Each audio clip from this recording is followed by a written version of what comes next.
doing this a year now. So, Nice.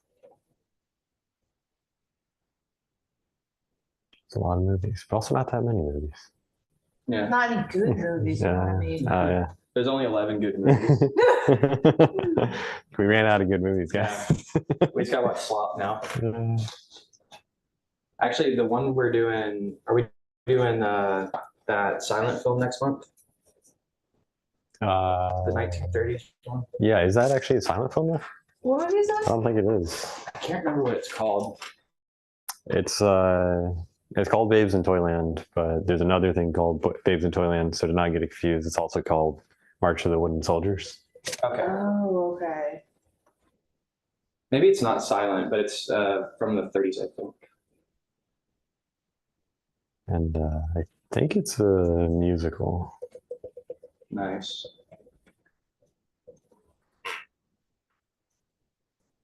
Ooh. It's like a musical comedy kind of. Nice. Yeah. It actually looks really good. I'm excited about that one. That's the last good movie. I take it back. There's 12. Yeah. There might be one or two I'm forgetting.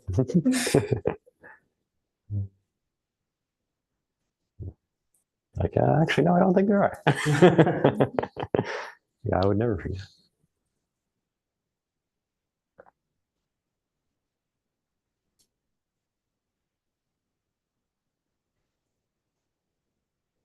We'll give Chris a few more minutes.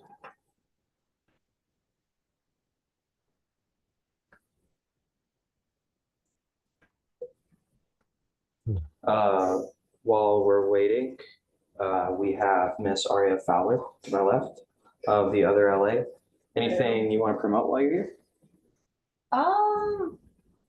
It's so funny.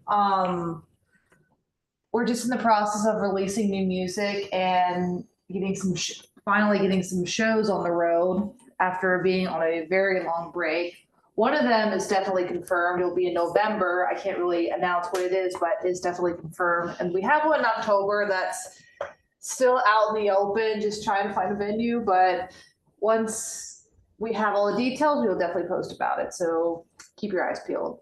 Nice. Yeah, keep an eye out for that. Big things coming soon. Next Monday, we're doing book club. We're reading Coraline. So if you're watching this live, come back next week, same time for that.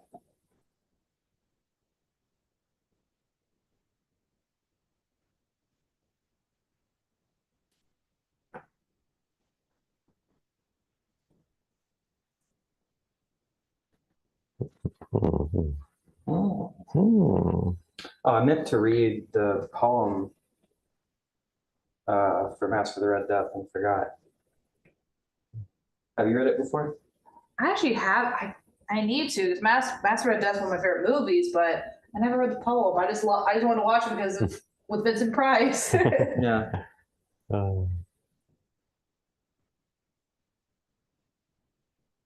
Okay. I posted links and stuff. So, Lazy, if you're ready, we can get started and then we can just introduce Chris when she gets here. Yeah, sounds good. We can get started. All right, everybody, thanks for joining. Thank you. Thank you. And a special thanks to Aria for selecting the movie. Oh, you're welcome. It's definitely an eye opener. It is Masque of the Red Death and is 64. 1964, which is, I feel like when Hollywood was definitely like reaching its prime. It's if you have watched it, it's very interesting with what's happening with Epstein files right now. This movie basically predicted what's been going on behind the scenes, and you said it's more disturbing than Eyes Wide. What's that movie? Eyes Wide Shut. You said Master of Death is even more disturbing. Yeah, I would say so. Because I've never seen Eyes Wide Shut.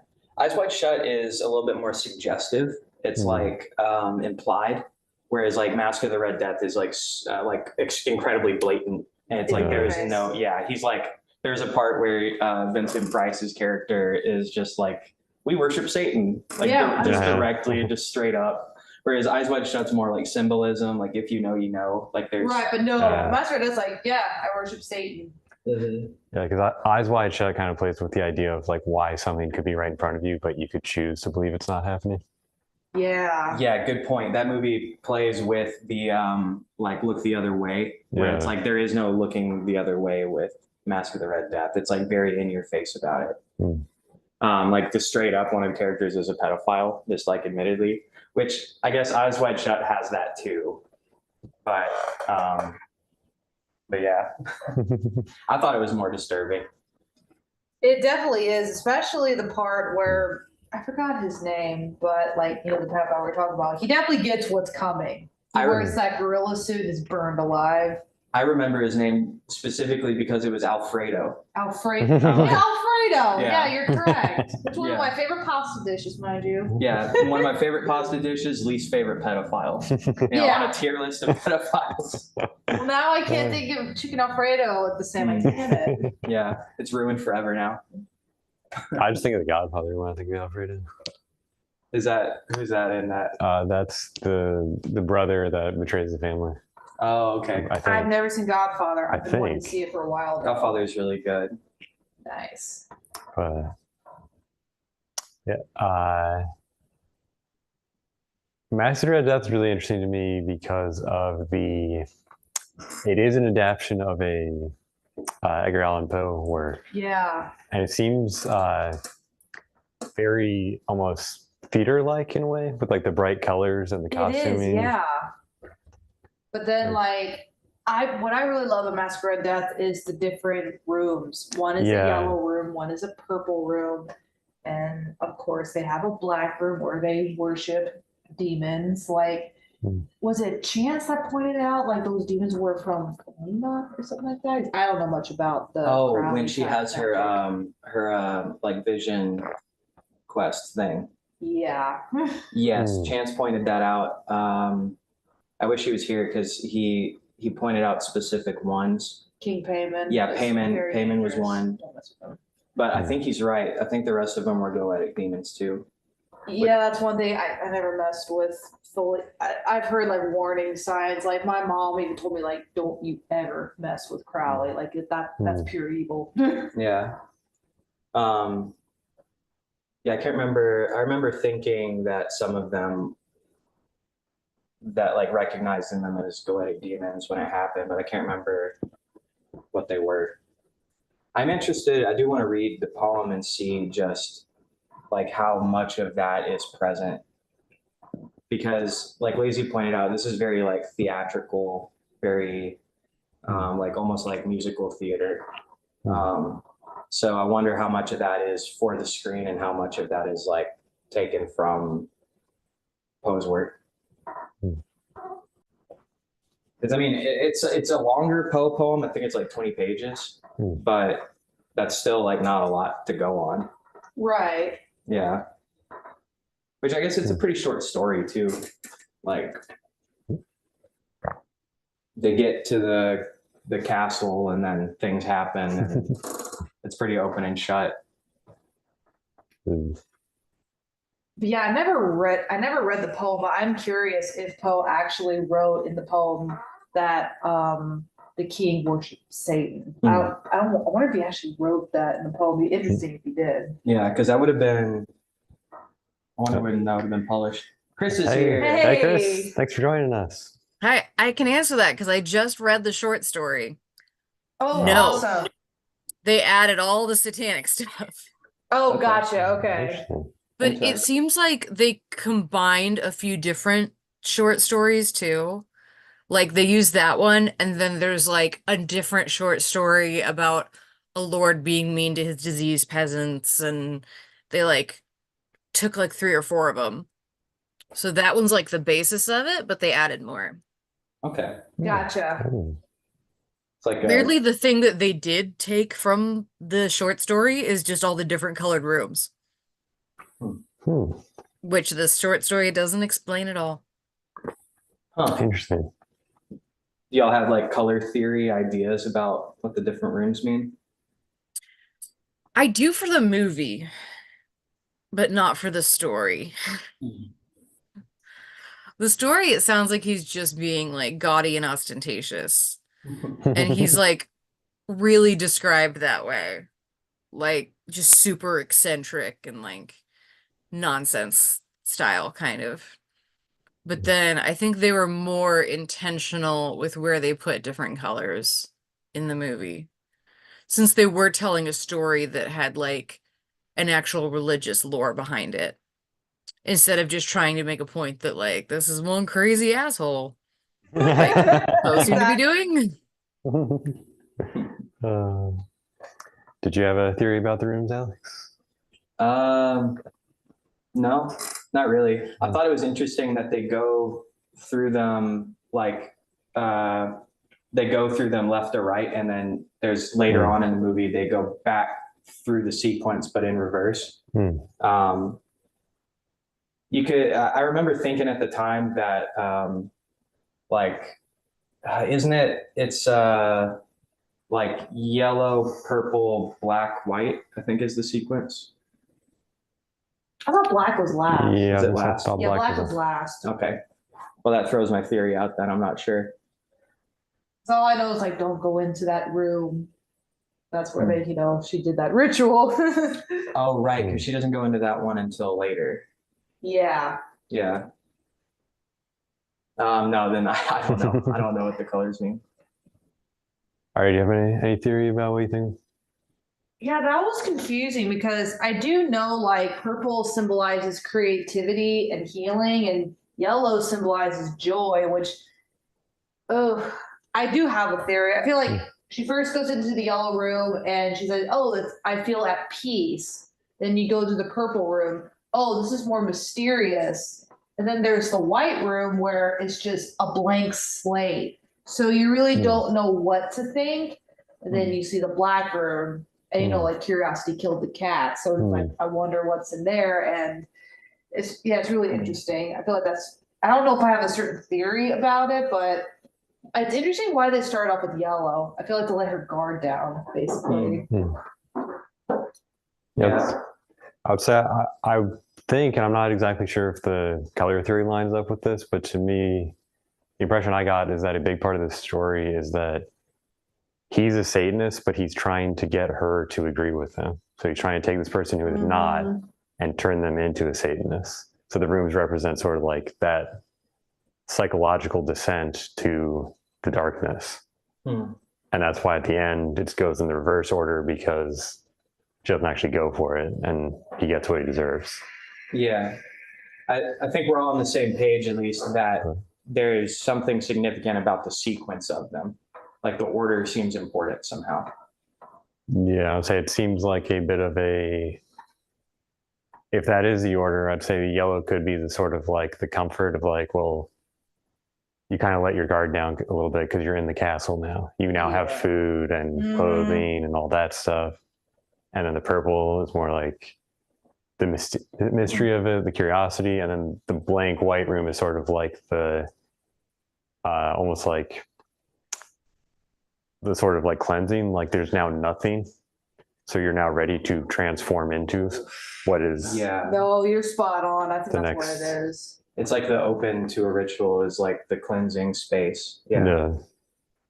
Well, I think it also makes sense because her color in like once she is in the palace, her color is green. Which you see in her room, you see it in her candles, she wears it at different points, and they don't make any of the rooms green. Which I believe there is one of in the story. But so for her, like she kind of represents this life and like new life, like young life. So then yellow would kind of be like the next thing in line where like, look, it's not that different. Like this is the color of sunlight. It's next in the rainbow, like no problem with it. And then I think they also used purple in like the classical, like being a symbol of wealth and opulence thing. Since that always had that association because indigo dye was so expensive. So it was like a symbol of royalty for a very, very long time. So he wears purple quite a bit, which I think is partially his being mysterious, his being super gaudy and ostentatious. and then also him kind of laying the mystery on really thick. And just saying, like, aren't you curious about this man who would wear purple and an array of crazy hats? And it's interesting, like, so in the short story, basically, it's like it makes a point that as you go into one of the rooms, like the windows and curtains, like the light coming into that room is just through little windows and it matches the color that you're going into. But the only room that isn't like that is the black room, which has the red windows that we saw. And there's like a big point of that. And so in the story, everyone's kind of reveling in all of these rooms, and then the character representing the Red Death shows up and really upsets Prospero because basically he's outdoing him. He's just like crazier looking than he is, and he finds that really upsetting because he's drawing attention.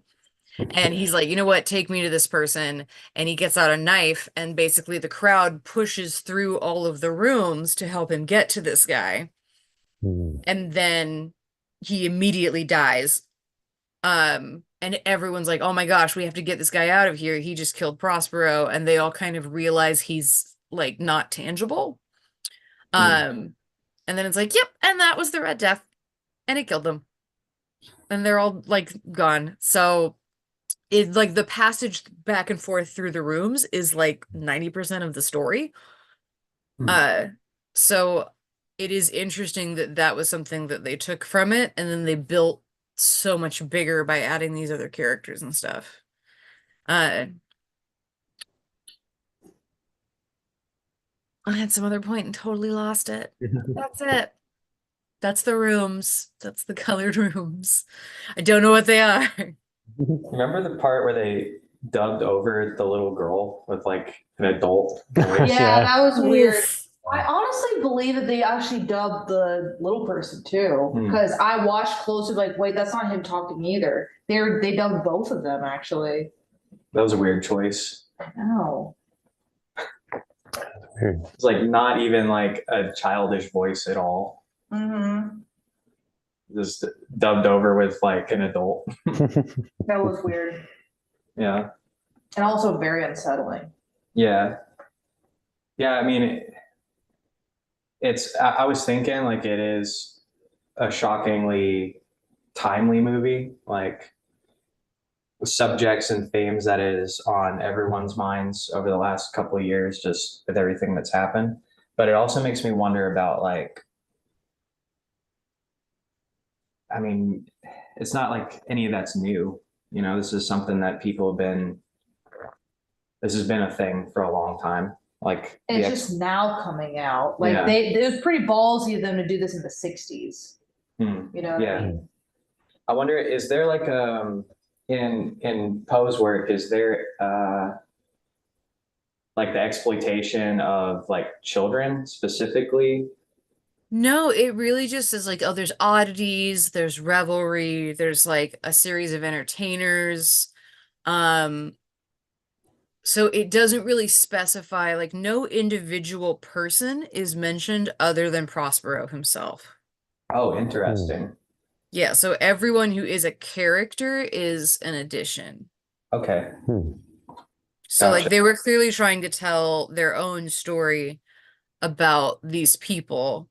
So like you can kind of look at the girl and her boyfriend and her dad and the entertainers and everything as kind of like the story that the movie wanted to tell, and used the short story as like a vehicle for it. I gotcha. That was we looked at Roger Corman's IMDb prior to watching it, and like he has such a mix of this like critical success and also just like what the fuck, like Sharktopus and like the subsequent sequels to Sharktopus. Bruh. I think he did Death Race with So many death races. yeah, it's like, so he's like just, you know, a brilliant acclaimed director, and then also has made like a bunch of like B-rate films. It's an interesting combo. Well, that's like everybody who's a really fun filmmaker. You know, if you look at like Peter Jackson doing Lord of the Rings, he also did Dead Alive before that, which is incredible, but immensely stupid.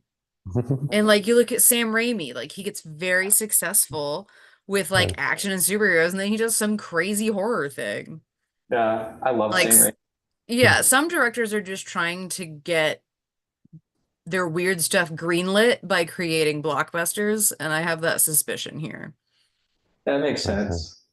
Someone told me that Corman was a mentor for Coppola and Lucas and Spielberg. He was like a predecessor, mentor for a lot of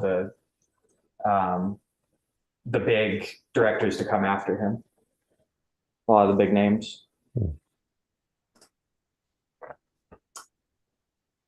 Well, and apparently this was in a series that he did that was all Poe. So this is like the 7th of 8 movies, 7 of which star Vincent Price. Wow. I kind of want to go through those. Oh wait, I know, I was like, all right, we're gonna shifting what this podcast is. Like, let's just watch these now. yeah, because I watched another movie of Vincent Price. Like they redid The Raven, and it's interesting. It's more like a dark comedy. It's not scary at all. It's super quirky, but it has really great celebrities: Vincent Price, Boris Karloff. Oh, there's this one Hungarian actor. I forgot his name. Oh, it's killing me.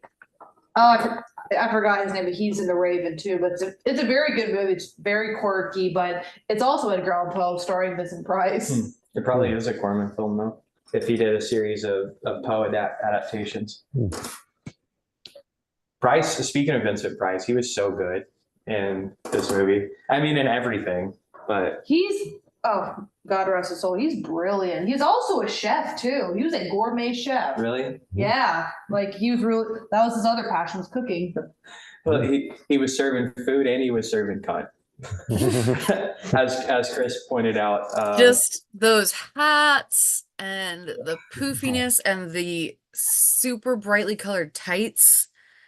And it just, he's fabulous. and like the styles were very like adapted from different cultures sort of too, which like lends to his eccentricity.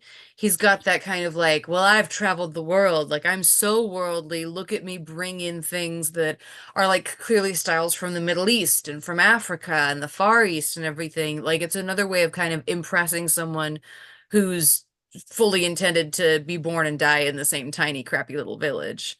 Like he just seems so worldly and experienced, and he kind of shows that off in his insane outfits. Yeah. Yeah, I think he has a different outfit in every single scene he's in too. It's kind of like jarring how many different fits he's got. Wasn't there a thing also, if I remember, like Prospero was like a Nepo baby, right? Like, didn't he inherit that estate or something? Maybe, I think so. I think I remember I'd that. assume he's like landed gentry. I kind of remember that being a thing in the movie, was that he inherited all of that. But yeah, because there was a whole bit, they've been doing this for generations. Like he was like one in a sequence of people doing that, I think.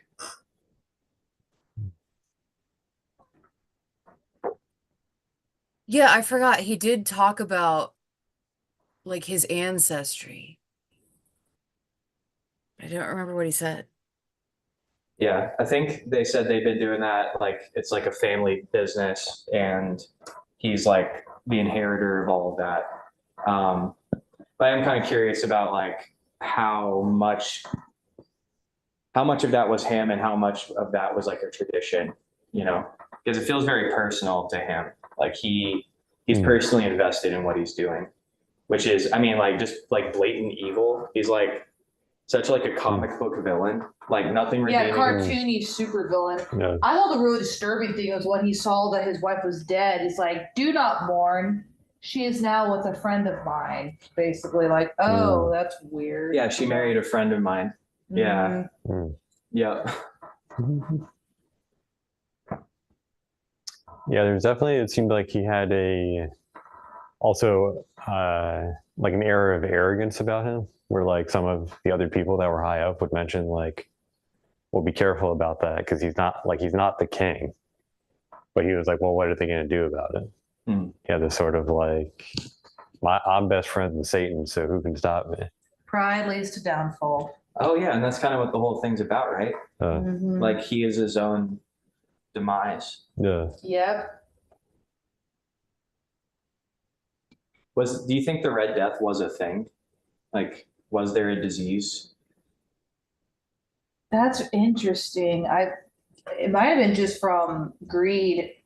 He just had all this money, he basically inherited all his money, and all the peasants were probably starving, and he just didn't care. He just kept all the money to himself, and with all his little cronies too. That's interesting. I feel like the Red Death was mainly just like the Grim Reaper himself, or basically like I don't think the Red Death was like a demon per se, but it's basically like fate. Like he chose, like he spared Francesca and her lover. He's like, go to the cat, like I forgot what he said, but he's basically like, go to the entrance of the castle at this time and you can escape. So like he was very, he was like the Red Death is very lawful. It's like you live and you die. Like he basically was very picky. But it's funny that he chose like the evil people to die, which is very lawful. And the child was spared too. Yeah, like it's like a hand of fate. It was, yeah. Yeah, it looks like he probably based it, especially with the symptoms, on tuberculosis, because that killed most of his family, including his wife and his mom and his brother. So it might have also been kind of like him dealing with the inevitability of that, and kind of saying like, I didn't accept death as inevitable for these people, and that didn't work. That didn't matter. But he did also live through a cholera epidemic as well. There were just tons and tons of epidemics and diseases. Like there's a reason he was so goth. It just everyone was always dying of something. He didn't die mysteriously though. Apparently they found his body right before, like it was near a voting booth. They literally found his body. They didn't know how he died. Like I believe he was murdered. That's kind of weird, you know? Yeah, I think they like Election day. said it was something to do with drinking or something like that, but it was really fishy. Yeah, it was during election day, and he was about to vote, and they find him like in an alley, like dead. So I was like, I don't know, that's a little fishy. Did he die young? But so back in the day, he didn't really live that long. I think he was like maybe in his mid-30s, which back then that was considered middle-aged. It's like yeah, like not too foreign. Yeah. Oh, he was only 40. Damn. But yeah, very, very fishy stuff. Really sucks. But yeah, they were like, he just drank.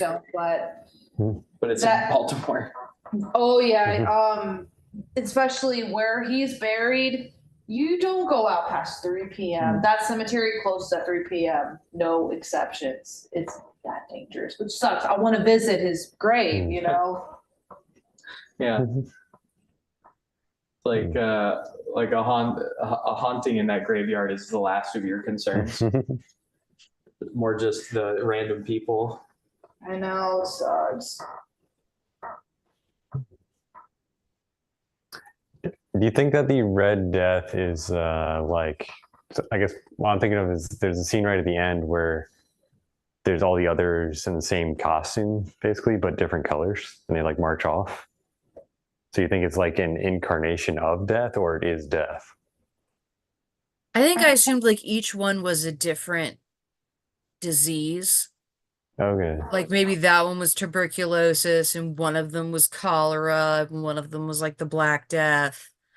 Like I figured they were just like diseases ravaging different parts of the world. Interesting. I just thought it was interesting that it was picky about who lives and who dies. Like he spared the young people, like the innocent. He spared the innocent and killed the, black hearts in a way. I just thought it was very interesting. You could also say like,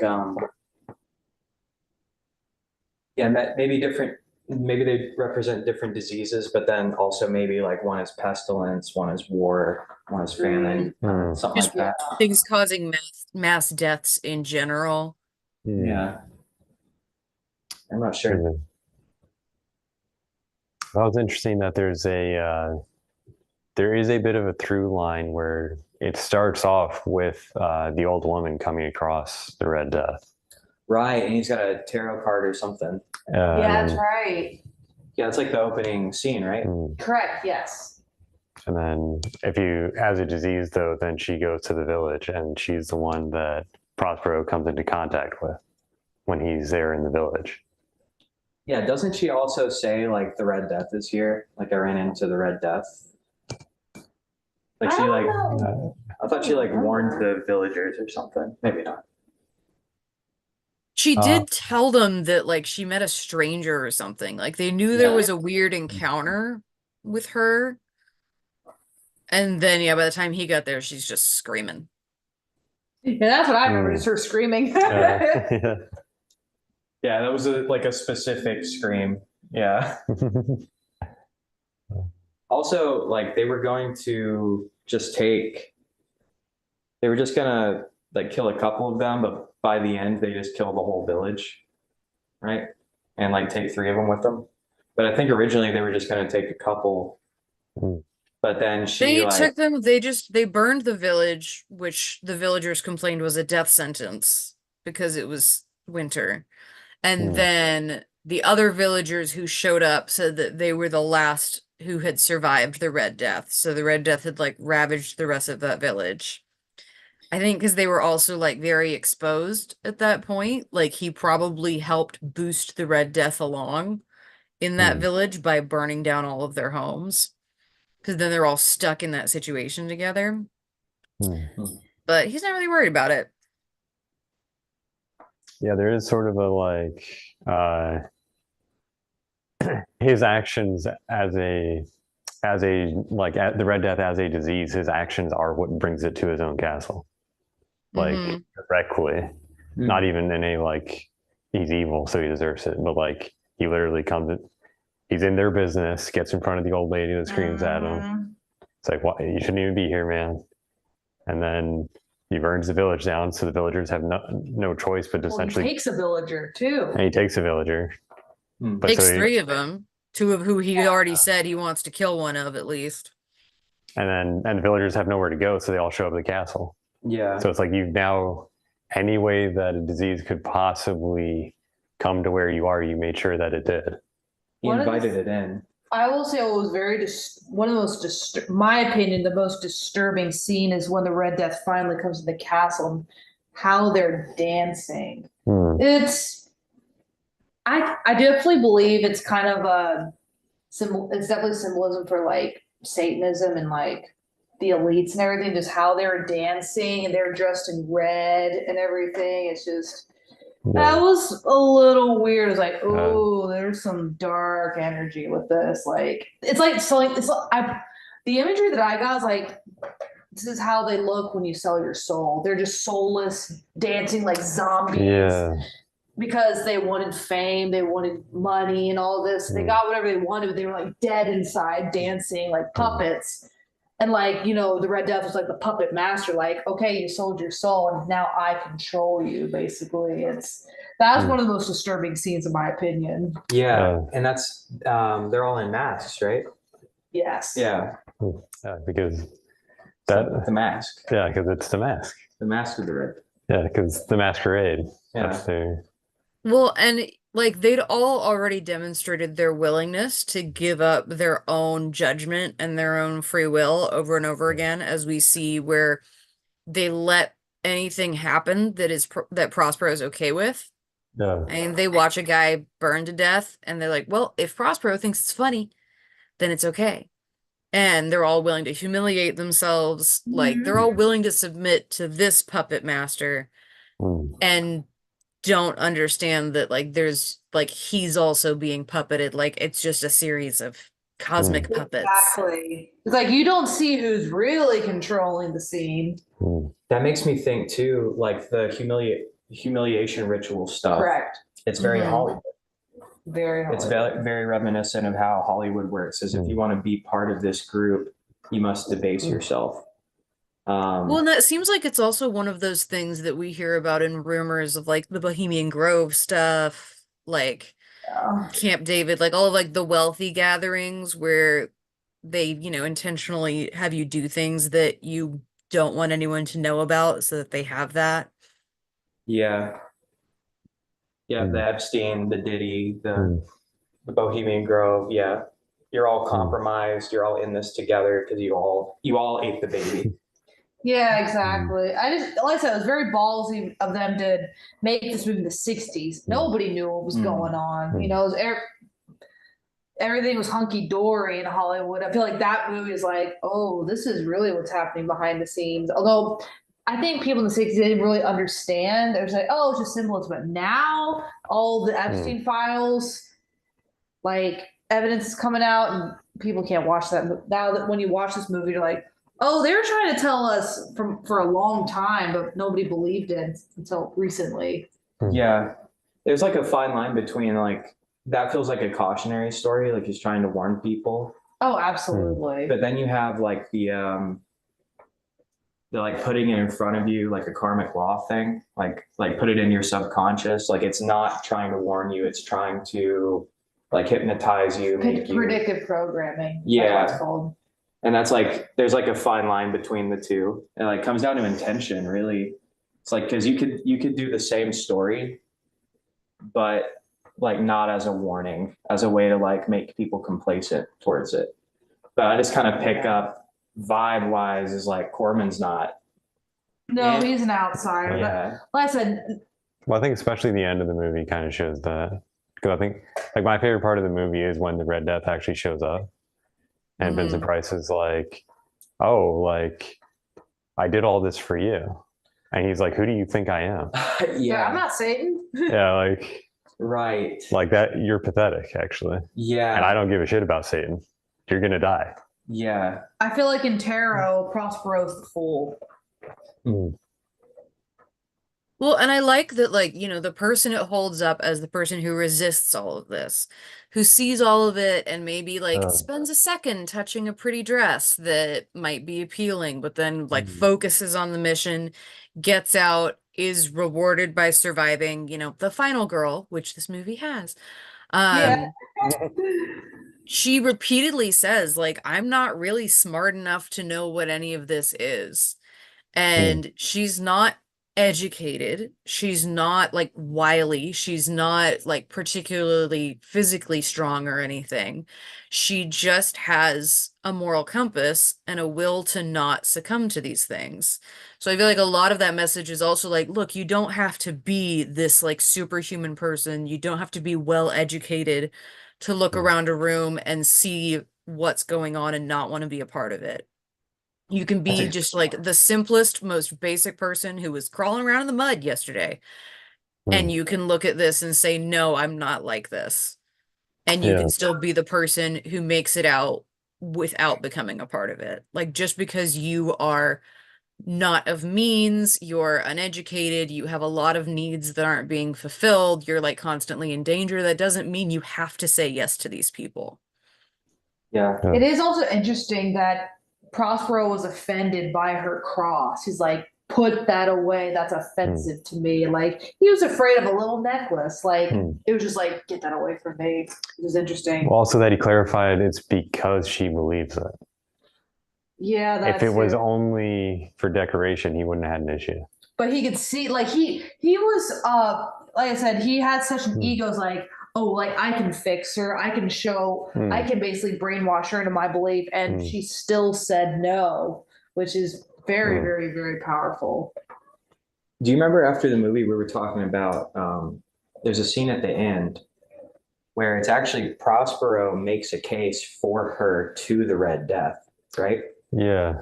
Like Red Death lets her go, but Prospero pleads for her case Yeah. because she's the only one as devout as he is. Yeah. Like they serve different gods, but it's still kind of like I respect that you didn't submit to me. I respect that you held to your yeah. So he has like, I wouldn't say like a change of heart exactly, but he has like a redemption moment at the end where he is like Coming to God, awakening. yeah, like he asks death to spare her basically. Yeah. And we were talking about like what was it? She does something after that.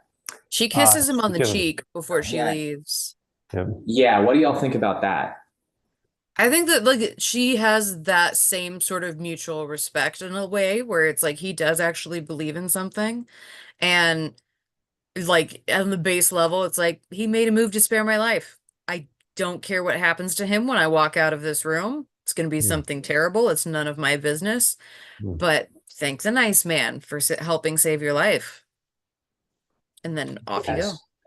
Her grace in that moment is like, despite everything he's done, despite everything he put her through, she still sees him as like a child of God, basically, and is like basically, if she's like a I guess like a real Christian, she's no one is beyond redemption. Basically, radical forgiveness. Yeah. Yes. That Mhm. the way of putting it. It's radical forgiveness. Yeah. It's like it's never too late for an act of good. So she sees that he did commit a good act in that moment, Yeah. at least.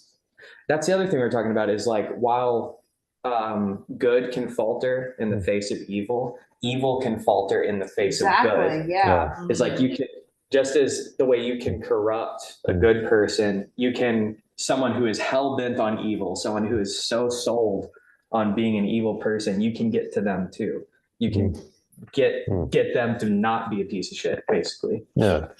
Well, I think she recognizes that throughout this, while he was trying to tempt her to essentially give away her soul, he was also just sort of passively protecting her from everything else. Yeah. Like he kept everything else away from her. Like he wanted her to see all of these things and observe them. But like no one else ever touched her. And he was obviously protecting her from his wife, who was being jealous as well, but he didn't really care about that woman anyway.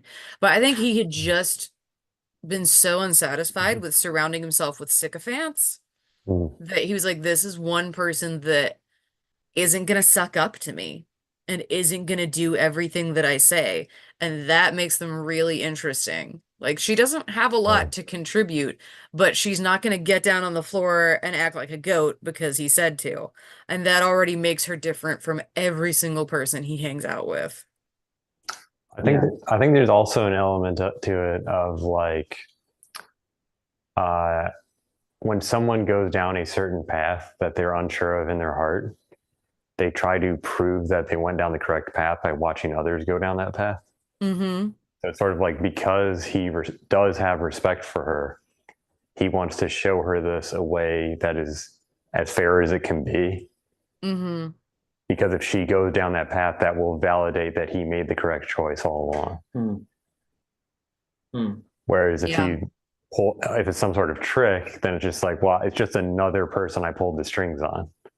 So am I just being pulled along too, or did I actually make a correct choice? Interesting. Well, yeah, and if you take the religious angle further, it's kind of the same debate that God and the devil have about Job in the Bible. Is the devil trying to say anyone is corruptible, even the most devout person? Let me show you how they're corruptible. Yeah. And being proven wrong. So it seems kind of similar to that because she does lose everything. I mean, like her dad dies, her village gets destroyed. Like she's got nothing by the end except for one dude dressed like a leathery Peter Pan. Exactly. Yeah. Yeah. I love how you said that Prospero's wife basically picked me in a way. That made me laugh. Yeah, Satan's pick me. She went pretty far for a guy, and it's hard to tell, like, if her belief is devout, because it could just stem from her also wanting to impress Prospero, where she's kind of a graduated sycophant, where she can see that everyone else is just making themselves look foolish and not impressing him. So she's like, well, I'm actually going to impress him, and I'm Hmm. going to get into the same band that he's into and just get all their merch and get them tattooed on myself, and then he will like me. And he's like, that's not impressive either. Like, she just also completely missed the mark. And it's something that you can't hit unless you are naturally that way. Like, Yeah. the only thing that impresses him is someone's actual natural way of being. Yeah, it's ironic about that is he is the same way. Yeah. Like he's That, also and I think maybe that's why it doesn't impress him at all, is it's that part of himself that he feels ashamed about. And he's like, why are you all openly being that way? Like, when I do it, it's cool, right? But it has Yeah. to be cool. He has to feel like it looks cool. Yeah. Pride. Yeah. Yeah.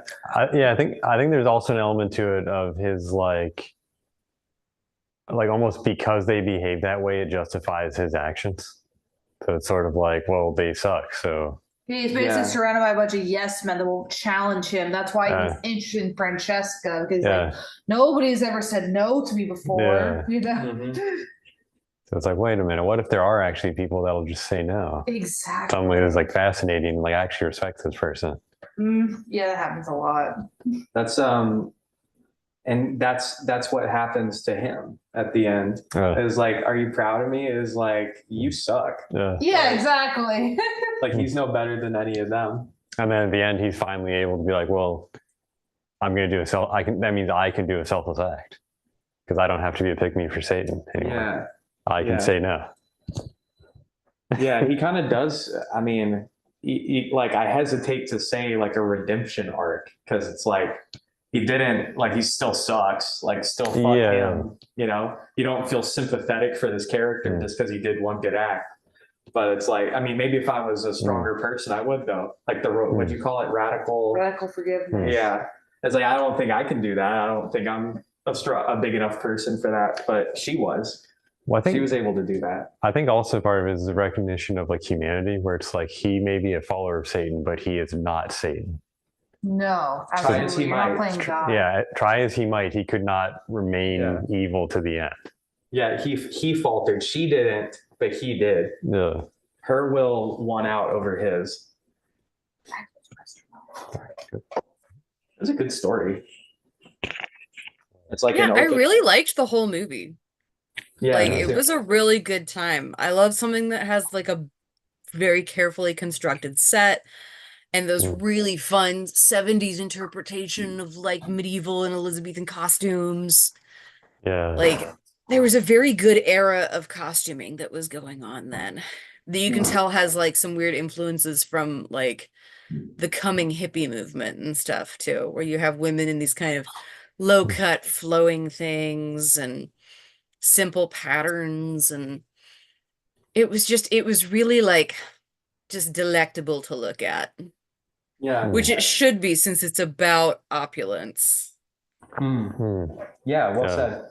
Yeah, you pointed out it's very like musical theater, just like even the way the actors were, the set design, like Oh, I would love to just do it as a show, maybe have all the different colored rooms on like a turntable or something that he can dance through and sing. yeah. Yeah, it was very like you said, gaudy, is like flamboyant, it was bright, it was very saturated, striking to look at. Yeah, beautiful movie. Great acting, like for the most part. Like a lot of the lead actors really killed it. Yeah. I kind of bought everybody. Yeah. Yeah. One thing that I think is interesting that was translated in kind of a different way from the short story is the only hint at the party itself that it gives you that something is off, because it doesn't have that like third person observer that the movie has. Is basically everyone is having such a good time and it's like escalating and escalating and getting more exciting and the dancing is getting crazier and all this stuff. But then every time like the clock chimes what the hour is, everyone suddenly feels like inexplicably really unsettled and really nervous. And just like this horrible haunting feeling to the point where they think like, oh, I hope I don't feel that the next time the clock chimes. And it just gets worse and worse every time. And for the story, I think that that's kind of like they're ignoring what's happening here. They know that the disease is outside. They know that they're all locked in. Everyone else is locked out. There's like something kind of mortally horrifying about that. We all went through COVID. Every now and then you get filled with existential dread. And sometimes you're like, hey, I'm not obligated to be anywhere. And then other times you're like, oh my God, what am I doing in this room? So everyone is getting hit with those waves of dread about what's going on. And then they just get distracted again.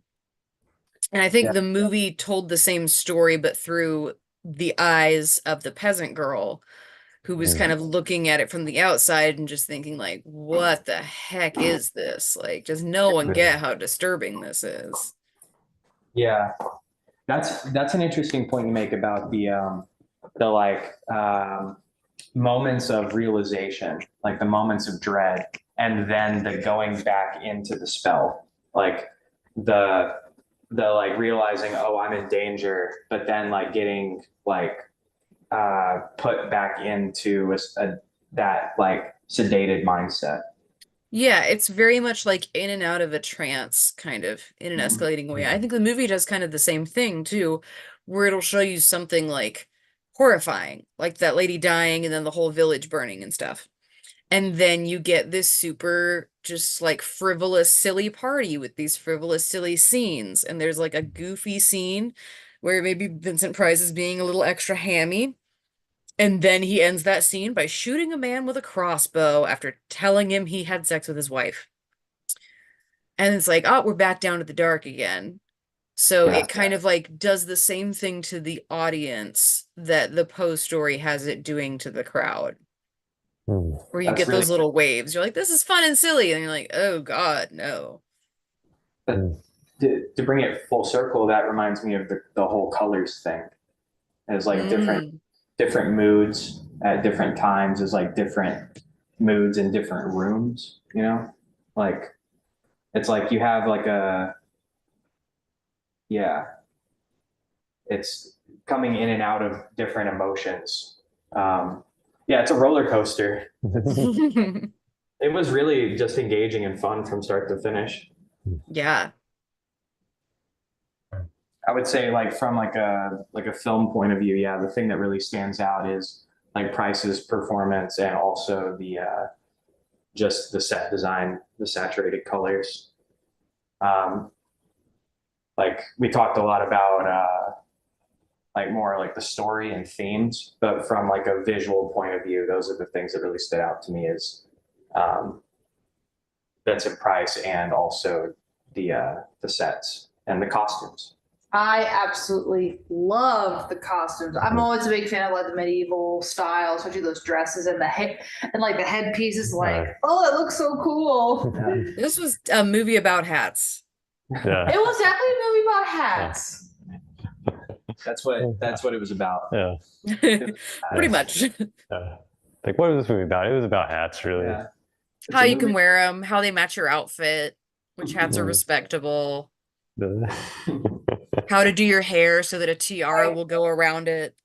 Well, I will say Prospero has great taste in women too. Like both his wife and Francesca were just naturally beautiful women. Like they don't really have to do much with makeup. They're just naturally very pretty. And I really liked how simple they looked, but they were just very elegant. And I kind of miss seeing that nowadays. And they were they were gingers, so they had no souls. That's why he chose them. Francesca did have a soul. Okay, all right. I guess gingers do have souls. Oh my God. I guess I'm wrong. That one did anyway. For the movie. Yeah, for the she at least acted like she did. Oh my God. Okay, gingers have souls. I'm sorry. I didn't mean it.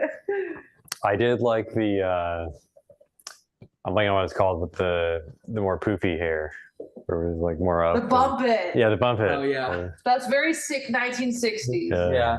Yeah, the very teased hair and bangs that they definitely had in medieval Europe. Yeah. Yeah, seriously. Yeah, they definitely had that.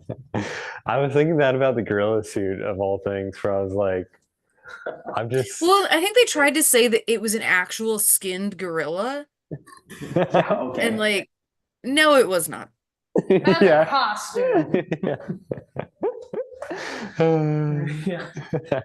That's some cheap knockoff of freaking King Kong, you know? Like, say if you're like old school Universal, I want to take pictures with King Kong. He's like someone in a mascot costume. I remember what Chance was talking about, debating whether or not that was like a little person or a child. Remember that?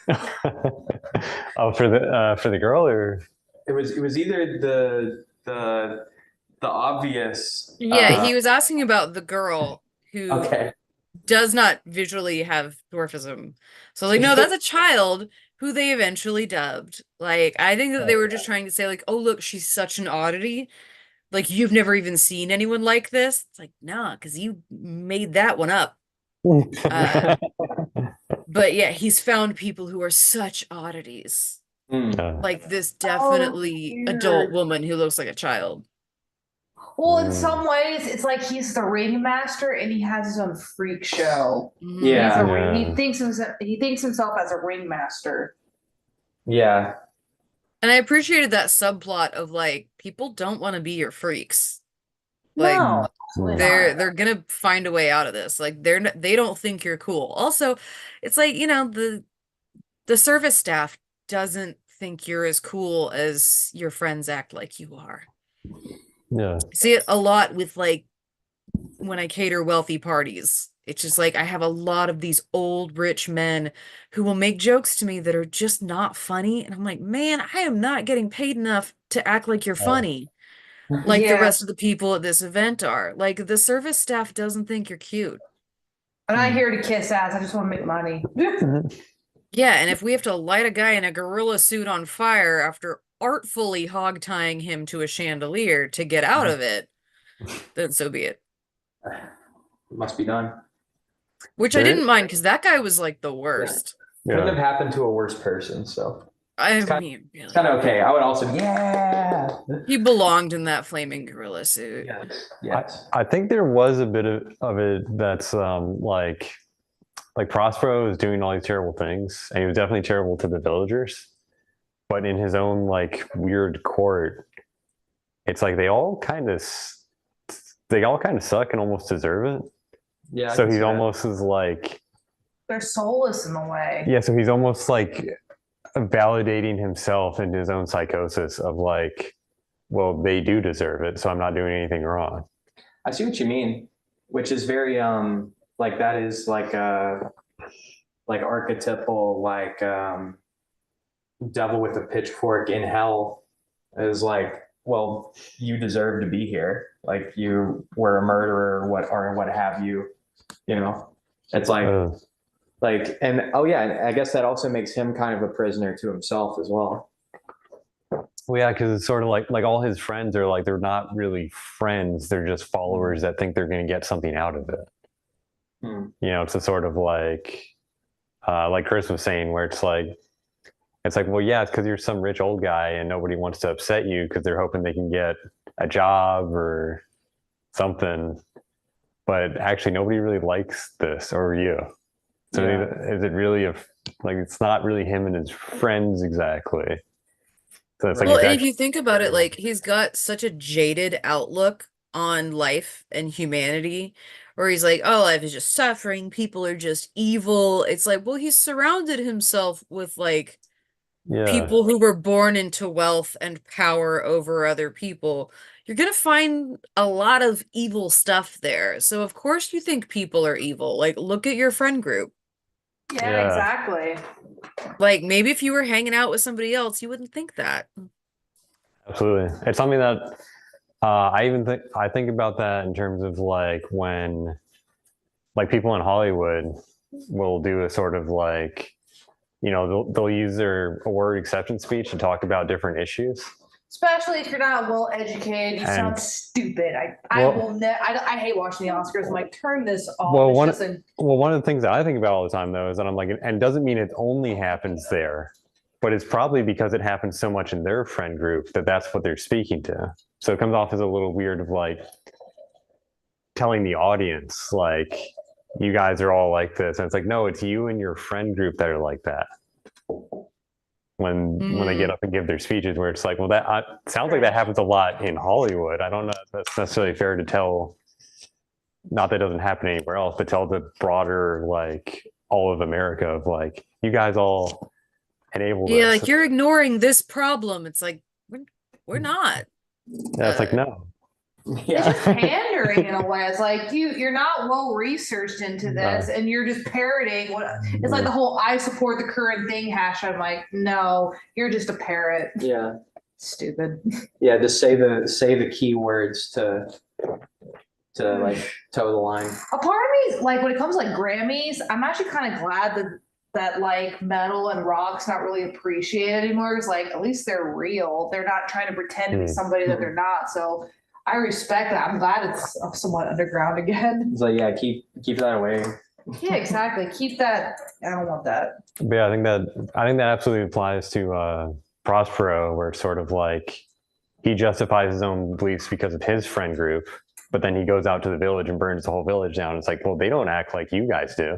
You just think they do because you're jaded by your own in group. And he's like, oh, their lives are so hard. It's like, you are the thing making them making their lives hard and terrible. It's like, oh, life is just pain and horror. It's like, you're pain and horror. Yeah. That's it. These people don't have to have terrible lives. You're inflicting it on them. So every time you explain to this girl how life is just suffering, the only suffering that she knows is because of you. So Yeah. like, you don't sound super persuasive. Yeah. Um, Yeah. He's insulated into thinking everyone is as shitty as him. We were talking earlier about like I don't have a lot of the same like friend group issues that I see other people going through just because Yeah. I am insulated in a good way. It's like cultivated surroundings of like good Well, people. because of you, I've met good people. I'm not kidding, because I was becoming a little bit jaded. Like, screw this, I'm gonna become a hermit. Fuck everybody, you know. But I'm realizing I have like a skewed view of people because of that, you know? It's like, well, not everyone's like that, actually. And like, but he's kind of got the opposite thing where he thinks everyone is as shitty as him and his friends Yeah. because he has insulated himself in like the demonic and the evil. Exactly. Really also why he thinks he's so much smarter than everyone else. Yeah. Like, because he's hanging out with a bunch of people who are willful idiots. Because, like, it's those people who you're just like, no one calls you out enough on the stupid stuff you say. And so you just keep saying dumber and dumber things and thinking you sound smart. Like, you can just tell when you talk to somebody, you don't have anyone close enough to you to say you sound like a pedantic asshole. He basically used Research buzzwords is to nothing. make himself sound smart. Yeah. You need people to call you out. Like, you need people who aren't afraid of you or care enough about you, at least, to tell you when you're being an asshole or to tell you when you're being incorrect about something. Otherwise, Like, without that, we become monsters. Yeah, yeah, and it's like a stunting. Like you never like proceed in your own development. Yeah, that's like the most critical thing is like being critical. Like not like being mean to each other, but like pointing out when someone is incorrect or you think that like, I mean, yeah, that they're incorrect or doing something wrong. Is like a good friend will tell you when that's going on. Yeah, I feel like there's a loving way to say to someone like, hey, I don't want you to say that again in front of someone else and be that wrong again and sound that bad again. Like, let's talk about it.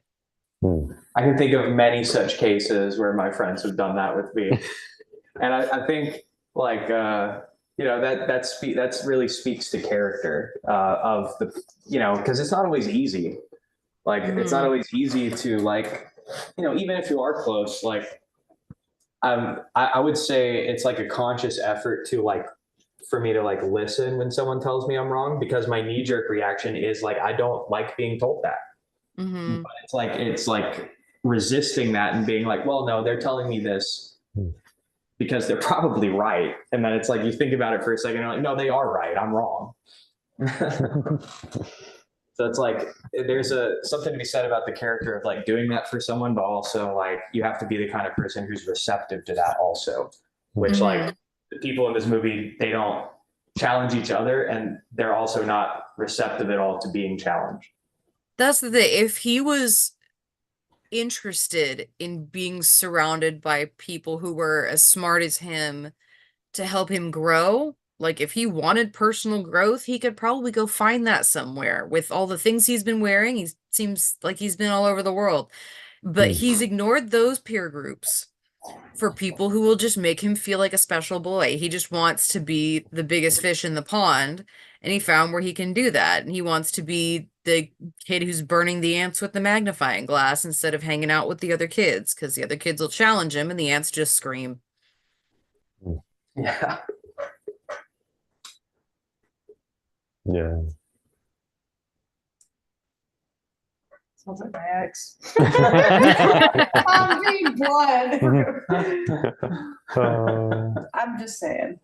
I think we're all thinking of someone in our past when we think about Yeah. this person. It's like I like- feel like Prospero is definitely a covert narcissist, and we have all met that one person who we've gotten close with that just broke our brains because they are so freaking narcissistic. Basically, said, But yeah, when you experience that power someone can have just by thinking of themselves so highly, and how you feel how it can affect you as well.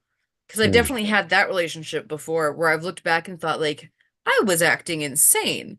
I would never behave this way. And it's from just being in the orbit of a narcissist. Like, they have this aura that makes you crazy. prey on those who have like a pure soul, if you know what I mean. They want to infect it in a way. And it's like they're drawn to you if you have like a pure soul. It's because they don't have that. They want what you have. So they'll try to infect it in a way. Predation. Yeah, I mean, that's like the whole thing with him and the girl from the village. He's like trying to corrupt her because she's pure. Yeah, it's like y'all were saying, like, if he can corrupt her, then there's no such thing as real purity. So he's not missing anything in himself. Yeah. He might have done that. I kind of got the idea that his wife was like from a village that he burned. Yeah, like she was the old Francesca, and once he was able to so completely corrupt her, he got bored. Yes. Yeah, that's the thing. He's basically a cancer cell in a way. It's like an energy vampire. I have what I want from you, and I want fresh meat in a way. Yeah.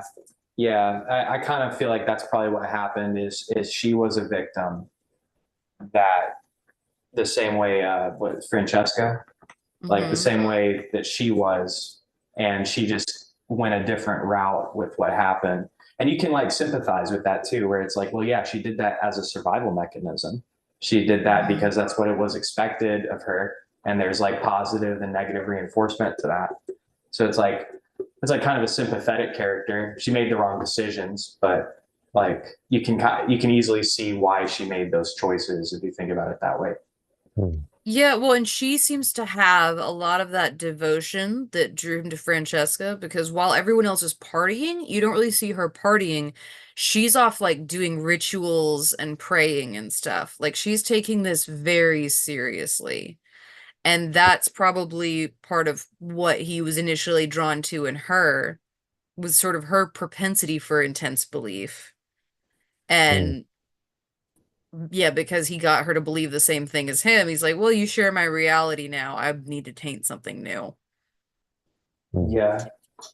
Now that I think about it too, like when they first take Francesca to the castle, you know, they remove her cross from her. But I didn't even think about like um, the other lady brands herself with, wasn't it an upside down cross? Wasn't that the Yes. thing? Like, what is that? Right on her boob. Yeah, cross of Peter on her boob. Yeah, if it's calls it Peter, it's not like it's anything Yeah. systematic. Yeah. It's on her. Oops. Also, when she looks down at it, it's right side up. So Yeah, exactly. Like, Yeah. joke's on you. Yeah. That's why That's funny. Prothero feels like he's surrounded by idiots. Yeah, that's so funny.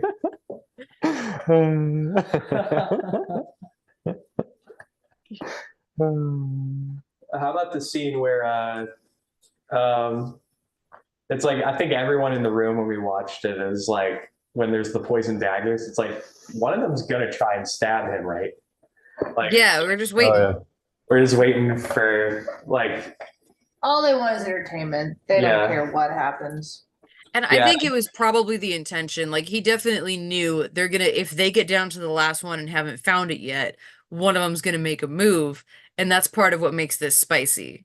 Like we're not just gonna watch someone die. Like it's gonna actually be interesting. yeah, there's like a level of danger and risk. Like he was ready for it. He had like an actual sword, but there's still like the chance that he like potentially could have died there, I guess. Like they could have got him. He at least wants the people around him to think he could have died there because he's like such a risk taker. Yeah. I actually wonder now, thinking back on that scene, unless I'm misremembering, that means nobody actually gets poisoned, so there might not have been a poison dagger Oh. because he wanted to watch them play out. Didn't they turn it around and Or I don't actually remember how the death happened. That's why I'm totally blanking on what happens after they attack him. That's when the dad dies, right? Yeah, because he tries to stab Prospero and Prospero stabs him. With his own sword or with the poison dagger? With his own With his sword. own sword. Okay, then yeah. So yeah, I mean, maybe on something. Maybe there wasn't poison. That was a lie. So he knew that someone was going to make a move then because they weren't ever going to hit the dagger because it didn't exist. So he knew they were going to get down to one dagger and they were clearly going to go for him. And so that's just like part of the whole setup. Because someone who's that excited about puppeteering people wouldn't be fully, like, would have to be fully in control in that moment.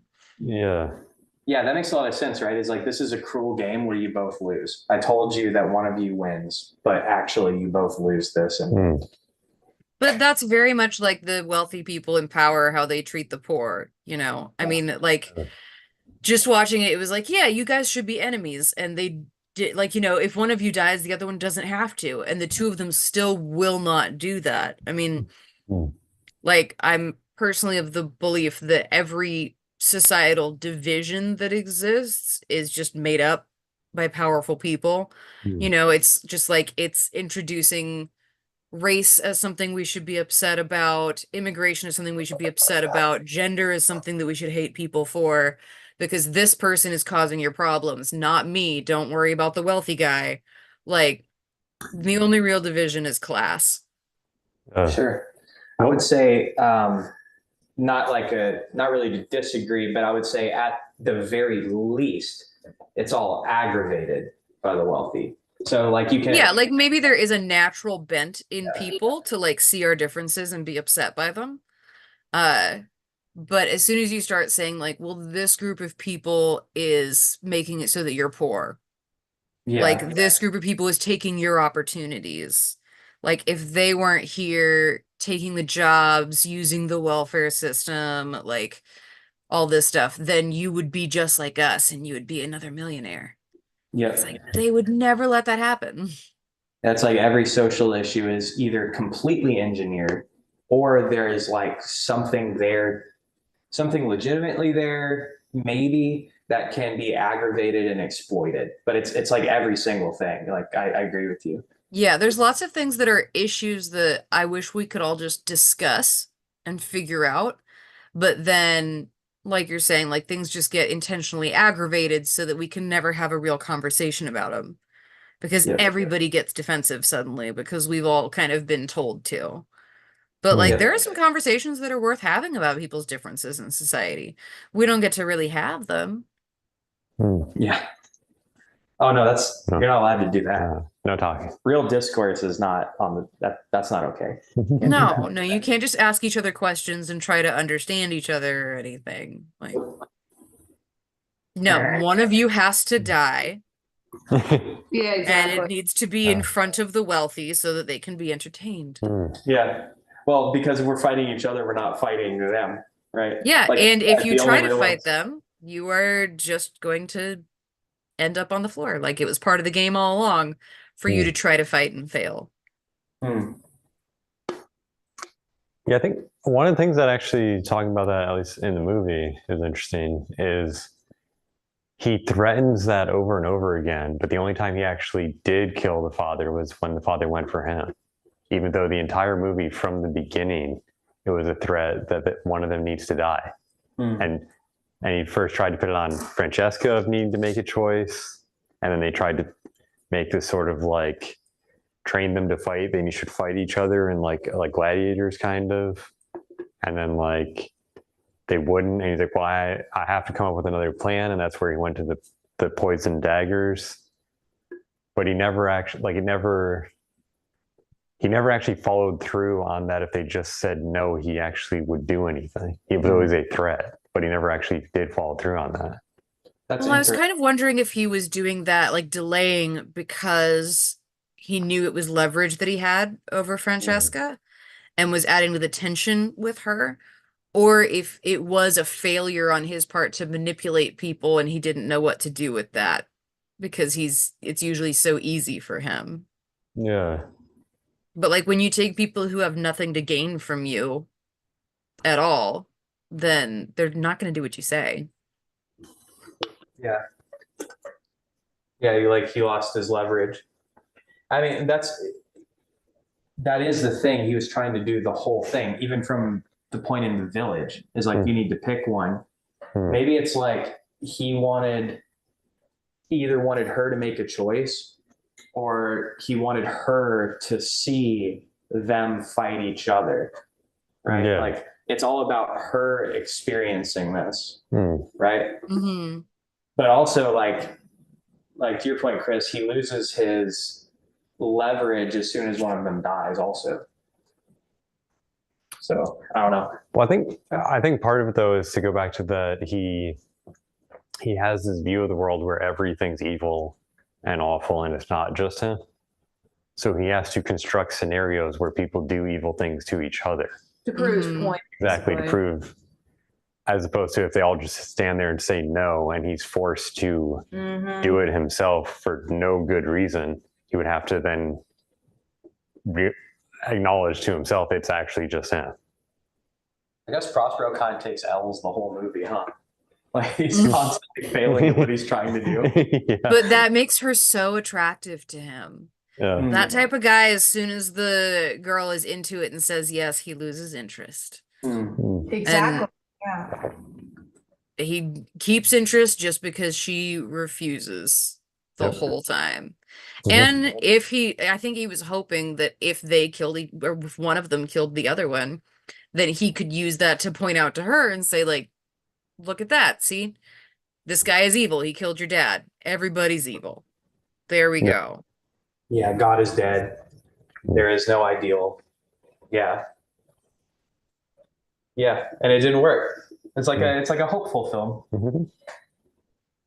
Weird for a film where 99% of the people die, but Yeah. kind of optimistic. Most of them you're like, I'm okay with that. Like I said, the Red Death was he's like a lawful evil in a way. It's like, well, it did wipe out most of that village with Prospero's help, but the rest of her village is dead. Right. I think to your point, though, Ari, is what makes the Red Death such an interesting aspect as a character or force is that it's not directly contrasted with her belief in God or his in Satanism. it's sort of just a force that shows up and is like, no, I'm just going to make choices here. And it kind of spares Yeah. the good people, but then like in the village, it's like, well, not really. And the old lady in the beginning didn't really do anything wrong, so it's not 100%. It's just interesting that he spared the child too. I was like, that's interesting. Well, a lot of times younger people are just more capable of surviving disease. Yeah. Yeah, Sure that's do. I see what you mean.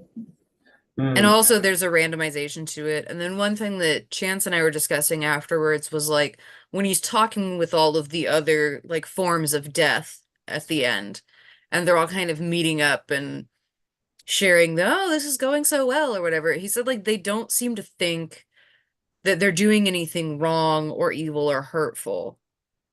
And one of them, I think, even did say something about like, oh, I've relieved all these people of their pain. Mm. Like, Mm. they're these neutral forces kind of that, and that like Prospero's hoping for this good and evil battle where evil's already won by like killing God, as he said. And it's like some things aren't good and evil. Some things are just the way things work. That's just death. Like, Yeah. death isn't evil, it just exists. It's just a part of existing. And something that personifies death isn't going to go around thinking, oh, I'm so evil, this is so fun, let's all be evil. It's just anything like, I'm a part of the natural order, and this is just another stage. Yeah. Yeah, good point. Because he thinks it's the devil, and he's like, "What? No, that's stupid.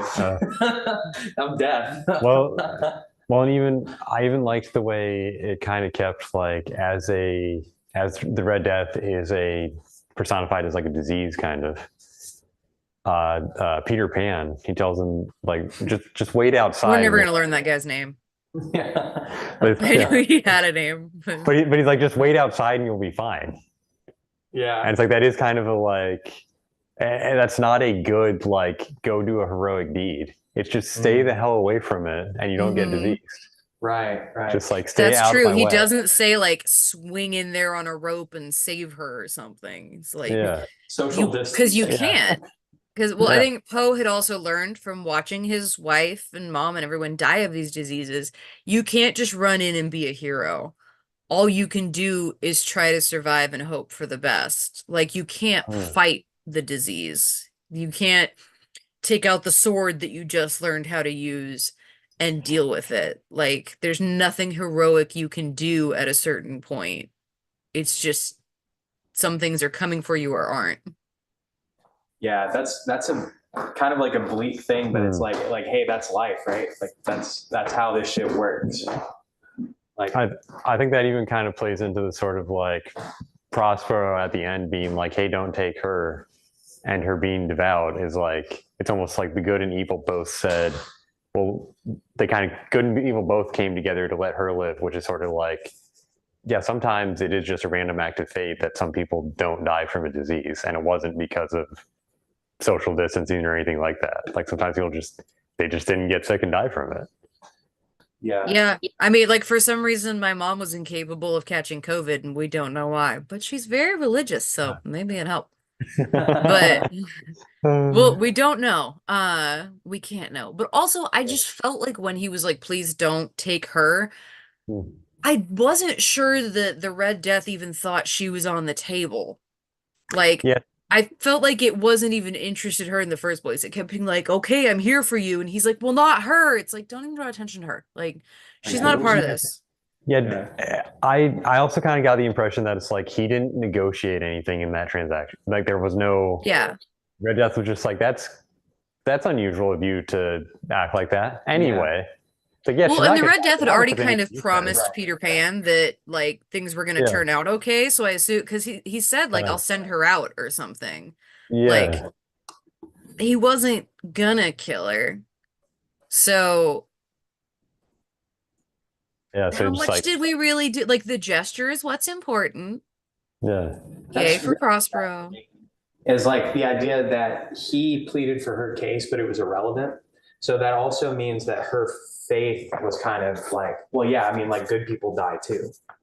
Like this isn't the war between good and evil going on here has nothing to do in the face of death. That's adjacent. I mean, or it's completely unrelated. Yeah, Death's just doing his thing, and he's just commenting on like, "That's funny, you guys are doing this. I don't really care." Yeah. Like, wow, y'all take this really seriously. Yeah. Anyway, but also like she wasn't. I think if she'd been interacting with everybody and had been like, yeah, let's party, then because it was the same thing with the entertainers where they were also withdrawn. It's like you can't be surprised that if you're the only person who didn't participate in the orgy, you're the only one without chlamydia. Right. Yeah. Yeah. Like she just didn't get up close and personal with people, and neither did the entertainers. So they're all okay. Right. Yeah. No, that makes sense. Yeah. Good or evil, they were removed from what was going on. Yeah. That's interesting. I think that makes sense to me. I think that's probably the message here is that like this war between good and evil that's going on is completely irrelevant in the face of like this disease that's coming through. It had more to do Well, with and like evil isn't death. Evil is what you do during life. So like what he's doing is evil, but like he's so afraid of death, and that's just not what evil is. Death is neutral. I think there's also a little bit of it that's like the good and evil is irrelevant to death, kind of, but it's also kind of not, because what makes him evil is that he is in everybody's business. So it's like, and it plays in a little bit when an evil guy shoots you with a crossbow. Yeah, like it's like it starts to get into like, it's like, well, you went into the village and there was an old lady that you just had to go check on because you're in everybody's business. And you're in your court, everybody needs to dance around, and you need to be right there pushing them around and touching on them because you need to make sure they're doing exactly what you want. And it's like, so it's not exactly like a direct, because it's evil, you got the disease, but your evil is why you're so in everyone's business, which is why yeah, like if you hadn't been up close monologuing right at everybody's faces, then maybe you would have made it out. Yeah, you wouldn't have got the plague. You had to be a drama queen, though. Yeah. The real message is don't be so extra that you get sick. That's it. He flew too close to the sun and was too extra. You're just too extra. But that's all of the deaths in it, because the guy who got in the gorilla suit definitely being too extra. Yeah. Like no one else was going that far. Yeah. And the wife definitely going too far. Like everybody who was like, oh, I'm gonna make it a big old thing, like look at me, watch how crazy I'm being, they all died in different ways. Then the people who were trying to sneak around made it out. So like I really want to be here. I'm a captive. Yeah.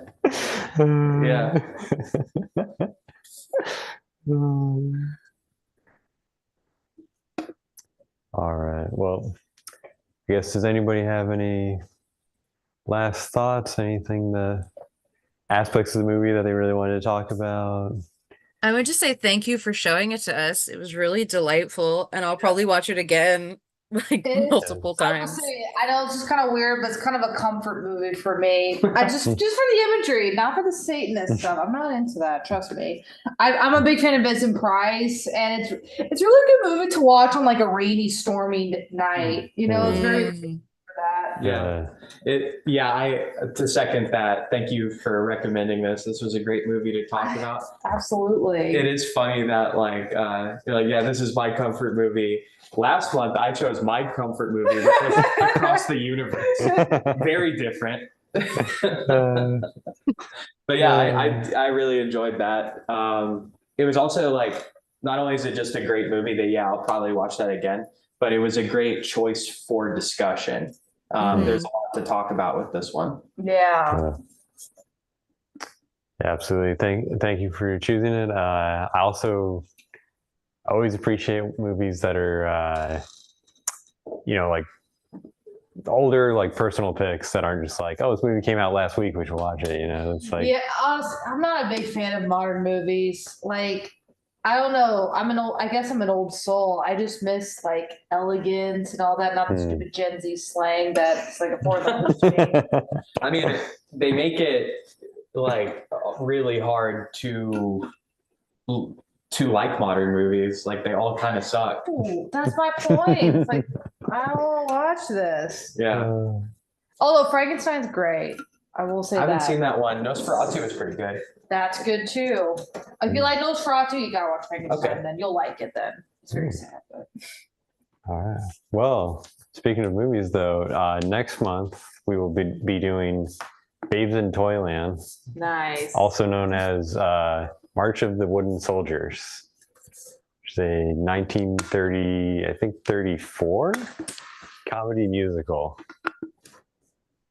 I'm very excited about that. I've only seen the trailer, but it looks awesome. Shout out to Laura Rose for recommending that one. Yeah, 1934, Babes in Toyland. It's a family / musical. It's only an hour and 13 minutes. That's a good sign too. Nice. That's another problem with modern movies is they're all 2.5 or 3 I was hours. just saying this. Does it really take 3 hours to tell your story, or are you kind of jerking off? Yeah. Yeah, a lot of the like better movies we watched recently, like Masque of the Red Death was like an hour and a half, maybe. Yeah, I feel like it's a new. I blame Avatar now because that was a 3 hour movie. Now we have to be 3 hours. Like, no, Yeah, not really. that's- Well, Lord of the Rings is long, but it makes sense because the books are really long. You know? Yeah. But yeah, I'm really excited about this next movie. That's Yeah, me too. also going to be really good. It'll be very like lighthearted in comparison, but but just 1934 musical comedy. Let's go. Yeah. Kristen, do you want to plug anything while you're here? I don't have any shows coming up, but I do work with Morning Brew. It's a shop on Fatherland that is not a coffee shop, despite a lot of customers walking in and thinking that that's what they are, which is fair. When I first walked. It means in a witchy way, not in a coffee way. But I help them out with events, and so September they're doing a practical magic pop-up to celebrate the new movie. And then Gravity Falls pop up to celebrate the new Gravity Falls book. That's And awesome. then they're going to do like a big Halloween thing. So they put on really cute stuff. And those events are always really fun. Please remind me because I like keep me up to date on like when those things are occurring because that sounds really fun. It's really nice. And they involve the other shops. And like we did Summerween trick-or-treating. Where like kids went around to all the different shops and would like find a neon green skeleton in each one, like a scavenger hunt, and then like come back and get candy and stuff. It was really cute. Oh. We did for Tomato Fest, we did an Attack of the Killer Tomatoes setup, Nice. which prompted me to watch the movie, and I was like, this is not like a horror movie, this is like Airplane, Okay. but with screaming. Like it's super slapstick. It was actually really funny. So Also want to say, like your insights always really appreciated in these conversations because of your theater background. Like your contributions are always Absolutely. really interesting. Yeah. thank you. I have a lot of thoughts. Most of them are a little ridiculous in retrospect, but I have a lot of them. Thanks. And thanks to Lazy for hosting these. Thanks for doing that, keeping it on the rails. I try. There's no way I would be able to. So this was I think this was a really good group that no one was going too off the rails talking about we've conspiracy theories. And Yeah, well, Chance is at rehearsal tonight, so he would have loved to help with that. Yeah, exactly. I do love Chance's input also, but sometimes there's enough people here that things go so off the rails. I'm like, this is not even slightly related to the movie. I try my best to stay on topic. That is insecurity of mine. I always worry, I'm like, am I on the subject? I hope I am. That is my Yeah. biggest insecurity about me. It's funny because rabbit hole is that like there is no topic. We're just like So going. I'm used to from one rabbit holes. Like, oh, I yeah. can talk about whatever I want, but I feel like with like movie reviews, stay on topic, Yeah. stay on topic. I'm really bad about it. I'm usually I am too. yeah. Usually I'm the one who derails it on these things. That's why we Uh, have Lazy here to gently, kindly point us back in the direction and remind us there was a movie we watched. Yeah. Yeah. And Yeah. if you're watching this live, join us next week. Same time next Monday, we're doing book club. We're talking about Coraline, which I read at Red River Canoe Rentals during Possum Stock, and I can say like we've read some horror on book club, but like this children's book is one of the scariest things I've ever read. The way he writes is so haunting, especially with everything that's come out about Neil Gaiman. So we'll get into all of that next week. And see you. All right. Bye. Bye.